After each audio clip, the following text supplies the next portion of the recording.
Setelah kenaikan harga BBM, kini harga gas LPG non-subsidi ukuran 5,5 dan 12 kg juga alami kenaikan harga. Ya, kenaikan berlaku di seluruh Indonesia dan pertama kali sejak tahun 2023.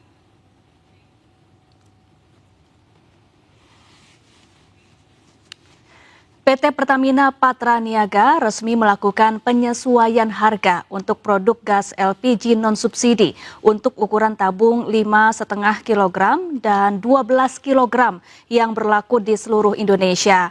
Untuk wilayah Jawa, Bali, dan Nusa Tenggara Barat, harga LPG 5,5 kg naik sebesar Rp17.000 menjadi Rp107.000 per tabung. Sedangkan kemasan 12 kg di wilayah Banten hingga Bali kini dibanderol seharga Rp228.000 atau mengalami kenaikan sebesar Rp36.000 dari harga sebelumnya. PT Pertamina menyatakan kenaikan harga dengan mempertimbangkan perkembangan harga energi global dan nilai tukar rupiah, serta untuk menjaga keberlanjutan pasokan energi.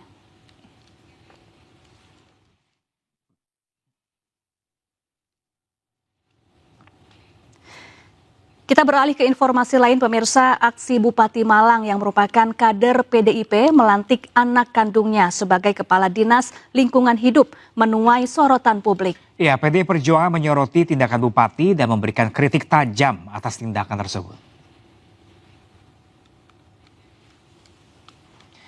Pelantikan anak kandung oleh Bupati Malang untuk mengisi jabatan strategis sebagai Kepala Dinas Lingkungan Hidup mendapat perhatian serius dari DPP PDI Perjuangan.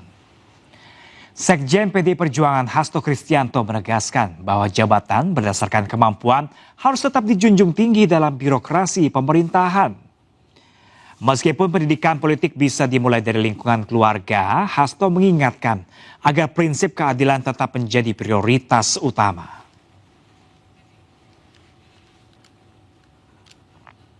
Kami telah mendapat informasi seperti itu, fraksi PD Perjuangan kami minta untuk mengkritisi hal tersebut.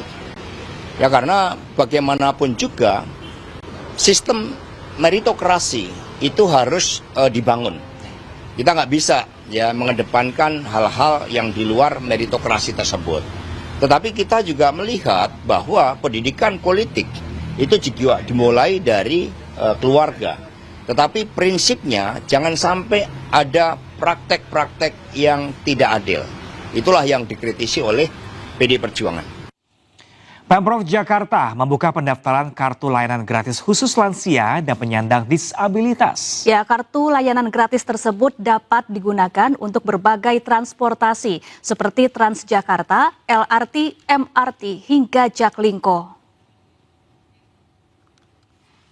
Dinas Perhubungan DKI Jakarta hari ini kembali membuka booth untuk membuat kartu layanan gratis khusus untuk lansia di atas 60 tahun dan juga penyandang disabilitas. Nah, kalau bisa Anda lihat, ini dari jam 6 pagi tadi ini sudah dipadati oleh masyarakat yang antusias ingin membuat kartu layanan gratis yang nanti bisa digunakan untuk naik Transjakarta, kemudian MRT ataupun LRT.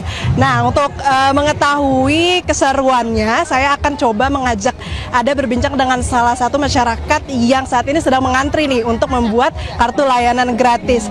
Halo Ibu, selamat pagi. Ibu boleh maju sedikit Bu?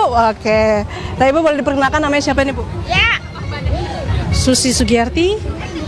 Haji Rohaya. Ibu Eti Sumiati. Ibu nih hari ini gimana nih? Bisa diceritakan sedikit untuk proses pendaftaran kartu layanan gratis Ibu? Mudah. Terus kita dibantu sama karyawan dari Transjakartanya. Jadi kita hanya menyerahkan KTP.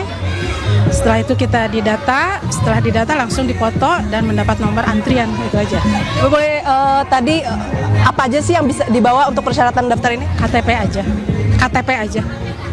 Terus Sama usia lansia 60.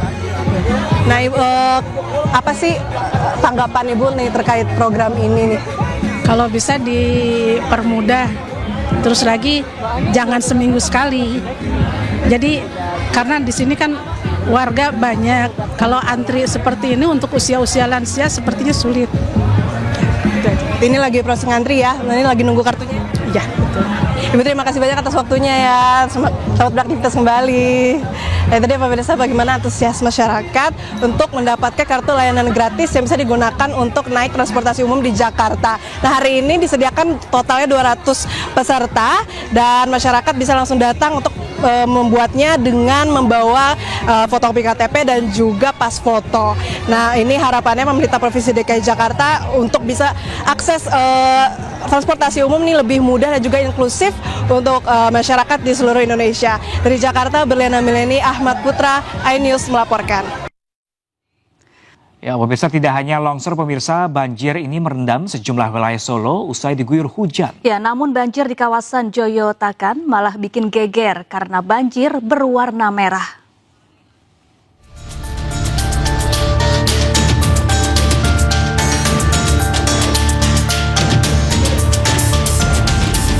Warga RW 6 Kelurahan Joyotakan, Kecamatan Serengan, Solo, Jawa Tengah kaget.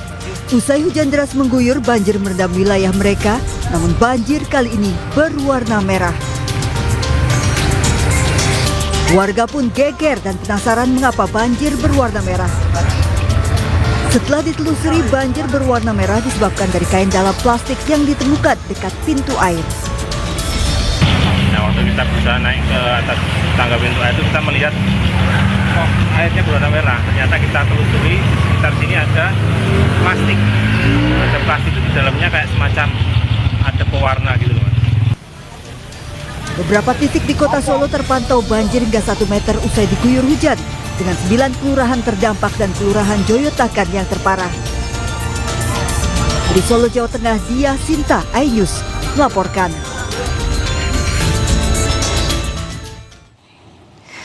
Pemirsa, seorang pria asal Sidoarjo, Jawa Timur ditangkap polisi karena nekat menimbun BBM di rumahnya. Ya, dalam melakukan aksinya, pemirsa, ini pelaku membeli BBM sebanyak-banyaknya ke sejumlah SPBU, kemudian dijual kembali ke sejumlah kios bensin yang ada di Sidoarjo.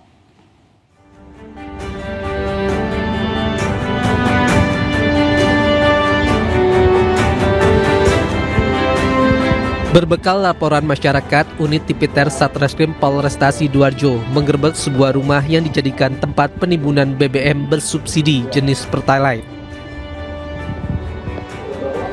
Seorang pria berinisial BBS, 64 tahun, warga Magersari, Sidoarjo diamankan berikut barang bukti 39 jaringan BBM jenis Pertalite dan sejumlah motor yang telah dimodifikasi. Diketahui pelaku sengaja menimbun BBM yang didapat dari sejumlah SPBU di Sidoarjo untuk kemudian dijual kembali ke sejumlah kios bensin yang ada di sejumlah daerah di Sidoarjo.